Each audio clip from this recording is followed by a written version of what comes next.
Red alert, they changed Maple Hill, the world is ending. Wait, see how everything's okay? What's up, degenerates? It's the Disc Golf World, recapping everything you need to know from round 2 of the Jonesboro Open. I'm Jefferson, alongside me as always, the one with all the holes in his game, Swiss Cheese. Before we get into the recap, there's one thing we gotta touch on first, and that's course changes. I've noticed rumblings on social media expressing disinterest with all the course changes, not only from the disc side of heaven, but from all the Pro Tour courses, claiming this hurts the viewer perspective. One reason, it makes it much more difficult to talk about past moments when there's a constant side conversation trying to get on the same page about what hole they're even talking about. Second, we gotta hear about some new BS course record. Feels like it's losing its prestige. And third, some of these courses' first time being exposed to the best in the game is on the Pro Tour. Now for the case of Jonesboro specifically, they made these changes to accommodate for spectators. This venue's been on the Pro Tour for the past 8 years. There wasn't even this many people playing disc golf back then. Fast forward to now, and people are wanting to pay money to watch some hippies chuck plastic on their day off. Crazy times we live in, but I'm not going to question it. Rather, I'm on board with the workers at Jonesboro, who instead of trying to fight tooth and nail trying to preserve their course, they were proactive and made the changes in order to run the best event possible. Because just like how 8 years ago, the thought of hundreds of spectators was never a reality. And I hope in another 8 years we can look back and go, damn, we thought 2024 was big. Decisions shouldn't be made to keep all the old we have. It's okay to change a bit, people. We as disc golfers need to get past this whole anything new sucks attitude. I'm guilty of it for sure, but as a community, it's kind of a bummer. It was refreshing to hear the TD express that some of the changes broke his heart. Someone that puts the spectators' preference above their own. It's a great sign to see in my opinion. Instead, as disc golfers, let's try to embrace the changes and accept it moving forward, not just hate to hate. For example, I hardly saw any positive comments surrounding the new triple Mando on hole 1 over at Maple Hill. Personally, I thought it looked pretty spiffy. I even had the chance to ask my friend who is a Maple Hill local his thoughts on the addition. Instantly, he gave me a face of disgust. But what does he know anyway? Sure, he might have been Simon Lizotte, but I don't know if I can trust a guy sponsored by MVP. Honestly, the first thing I thought when I saw this was how dope the first picture of a crisp, foggy morning at sunrise is going to look through that thing. I better not see any of you people saying it looks dope then, or it better be followed up with an apology.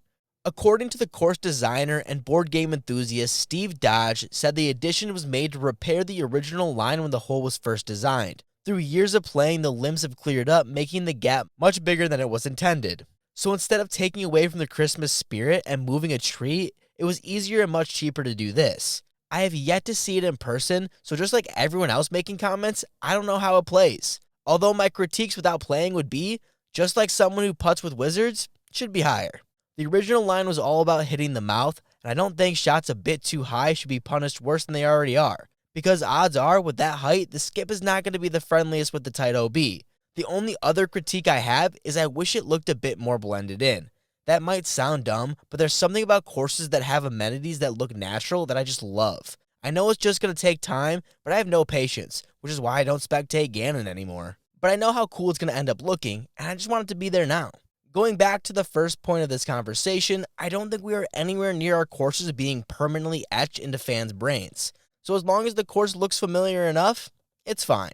I also think just like how the game is played, the courses need to change. I will forever hate the mentality of complacency. Rather, I lean more towards saying f*** it and going all white mom on the design with Pinterest barn doors. Really get after it. I'll grab the shiplap and meet you on hole 2. Let's hold the presses, get off the Tatar talk, because Holland Hanley, who never skips leg day, went on an absolute tear today, tying the hot round of the tournament with a 10-under round from Chase Card, birdieing 7 straight holes at one point and finishing with a clean round also, and certainly looks strong heading into the championship round. Only problem for Hanley and the rest of the FPO for that matter is Kristen Tatar still exists, and still carries a 6-stroke lead back-to-back days now, and looking to capture another victory in Jonesboro. Holland was strong off the tee, leading in fairway hits and C2 in regulation. That, and was only behind Evelina in strokes gained tee to green. Most impressive was her putting stroke, and certainly contributed to that birdie stretch with a highlight 40-footer on 9. The only 2 misses from C1X resulted in par, so funny enough, she could have even shot better. Holland is looking to get her 3rd podium on the short season, and this still might be her best game she's looked thus far. Tatar's presence is still casting a shadow on that lead card, But if she can lock her third podium, she would tie with Owen Scoggins, Missy Gannon, and possibly Evelina, who is looking for her third podium also. Holland might not have a win like those ladies, but match 3 podiums while not playing your best over the 3 straight days is still very impressive. Tatar was seemingly looser than Kat Murch's Janko pajama pants, and she did what she seemingly does nearly every round, putting together highlight after highlight on her way to one of the best rounds on the day. She responded from a 10-under round yesterday to scoring an 8-under round today.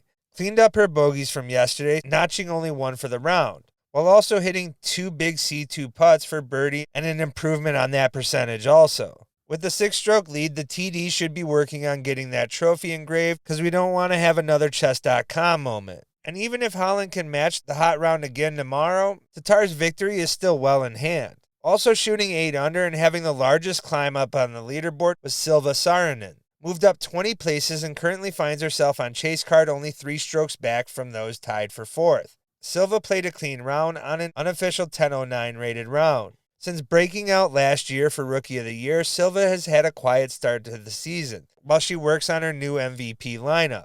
Hopefully these scores are a sign of some better scoring moving forward. Evelina, despite being the only one to throw eagle on the day, could only shoot a 3-under round and unable to keep pace with Tatar, yet good enough to still find herself in 3rd and on the lead card.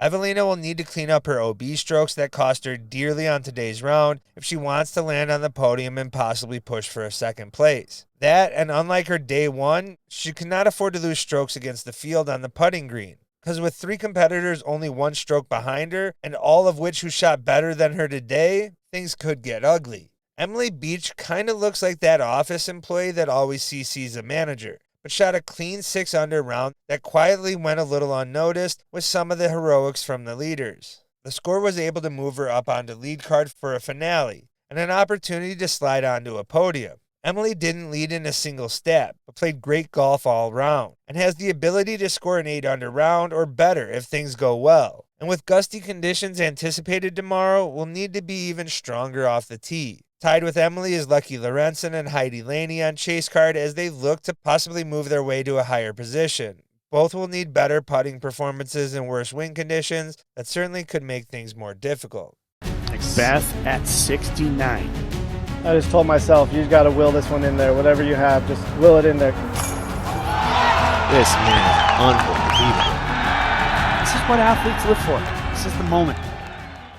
Over on the MPO side, Anthony DiBarella would hold on to a share of the lead after a 7 down. He wouldn't look quite as dialed in as yesterday. Going into the 5th hole even, he would need to get it going. That would start a 3-hole birdie stretch for AB, and after another on 9, he went into the back half 4 under. That would be until an OB drive on 10. I said this day 1, and I'll remind everyone again. Barella plays well down the stretch, grabbing birdies on 17 and 18 in both rounds now. His putter still looks warm as he went 9 for 11 inside the circle and hit 2 of his 5 C2 looks. Isaac Robinson came out of nowhere like a new Discraft plastic. Pushed himself up the leaderboard 11 spots, tied with AB for the lead. The world champion would play a quiet round, although he'd make some noise on the putting green, going 100% from C1X, connecting on all 9 attempts and smashing 4 other putts from outside the circle, all for birdie. Those putts would help him cruise through the final holes as he would smack a 39-footer for birdie on 13 and go on and get the next 5 holes. Isaac finishes round at 11 under with only 1 bogey. Round 1 he played clean, putting him in a good spot to claim his first victory of the season. Calvin Heimberg finds himself 1 back of the lead and in 3rd place heading into Championship Sunday. He started his round off with an OB drive and bogey on hole 1, quickly recovered with 3 straight birdies until a small setback on 4.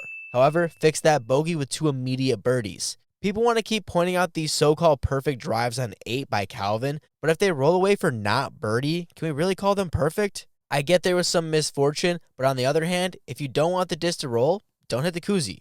Heimberg would make all but one of his C1X putts, connecting on 8 with 2 other putts from C2. He would need to clean up the OB and stop giving up easy strokes to the field. If he can do that, a 1-stroke deficit isn't too much for the 3-time Jonesboro champion. Rounding out tomorrow's lead is a fan favorite, Simon Lizotte. I really wish I could go into detail about his round, but there was no scorekeeper, and apparently in that $10 million contract, it doesn't say keep stats. Well, he moved up 8 spots, so that's cool, I guess. I did happen to be there for his round briefly, and do have a bit of expert analysis. The only reason he birdied hole 1 was because he matched his shirt with the disc he was throwing. Remember that for tomorrow, folks. Simon would snag 10 birdies, finding his only trouble on hole 10. If it weren't for yesterday's ending, he would find himself in a much better spot.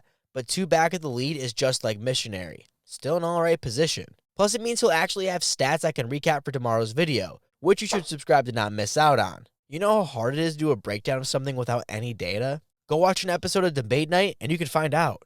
Kinda like guessing if someone lost weight without a scale. What does that even mean, Simon? Man, my favorite jokes are the ones you guys won't understand, but they make me laugh, and that's really the only goal here. On that note, Swiss has you covered with the chase card. Listen, with all those names on lead card, it's easy for all the focus to land there. But first, there are some big names on that chase card also, who not only put together some impressive rounds today, and with wind gusts up to 30 miles per hour anticipated tomorrow, a lot still can happen. Though Gannon Buhr might eat Kit Kat sideways and finds himself on the bottom of the card, he might have had the strongest day today than his other card mates. Buhr is yet to finish outside the top 5, and often it has been in part due to some day 2 heroics to launch himself back into contention. Today was no different, as he put together a 10-under round that moved him up 32 places on the chase card. Played well, had a clean round, and is only currently 4 strokes off the lead, which isn't much, but leapfrogging all those big names ahead of him on the way to close that gap might run into some difficulties. Yet trust that those names ahead of him only pushes Gannon further and makes him more competitive, just to show those in the audience and watching from home to never count him out. Moving up 21 places on the leaderboard with a 10-under round of his own, Ezra Adderhold finds himself 15 under for the tournament and on chase card currently. Ezra has been playing his best disc golf as of late, coming off a 3rd place finish at Texas State's. He had a similar round as Gannon, both had an eagle on 14, and were top 3 in putting on the day, with Ezra leading in that stat. The only other exception was Ezra did record a bogey on hole 9 after going OB. Ezra will need to clean that up, along with that putter to do the heavy lifting to push for another podium heading into tomorrow. A stroke ahead of Ezra, tied at 16, and rounding out the remaining chase card is Ben Callaway and Albert Tom. Both have played above their rating on this track and each put together a 7-under round. Ben has looked strong over the first 2 days, playing solid golf. Has only 1 bogey on the first 2 rounds and none on day 2.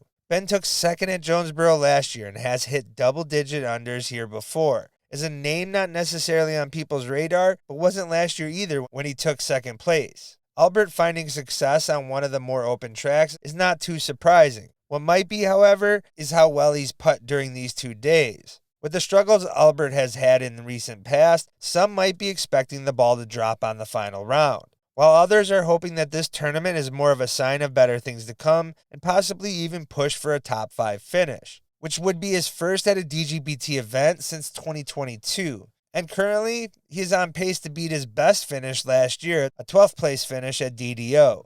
Kevin Kiefer III dropped 7 spots after putting up a 3 down to follow his hot round on day 1. He started off quiet, taking the pars as they came his way, but a bogey on 8 and a double on 10 would hurt him. Luckily, he grabbed the eagle on 14 and finished strong, holding on to a top 10 spot.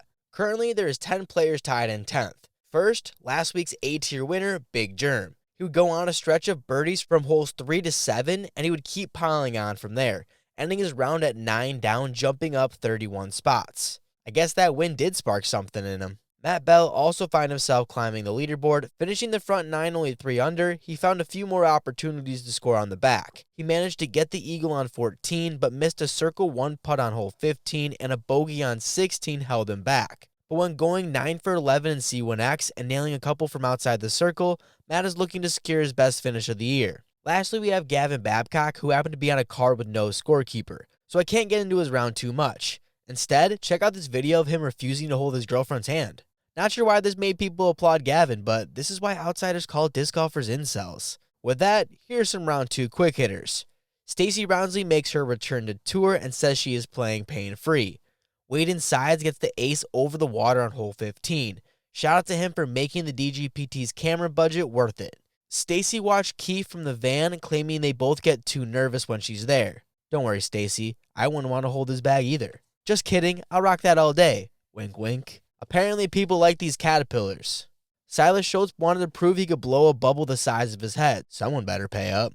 Comment below what looks tastier, Mason Ford's ice cream cone, or his mustache. And then you have Valerie Mondahano try using her shirt as a napkin. And that's everything you need to know from round 2 of the Jonesboro Open. Follow the Disc Golf World to not miss out on Championship Sunday's recap. If you enjoyed, make sure to drop a like and subscribe. It's the easiest way to support the boys while we're on the road. Shout out to all the Patreon members for going above and beyond. The best degenerates in the game. Oh yeah, and if you want to hear the controversy from round 1, check out the video right here.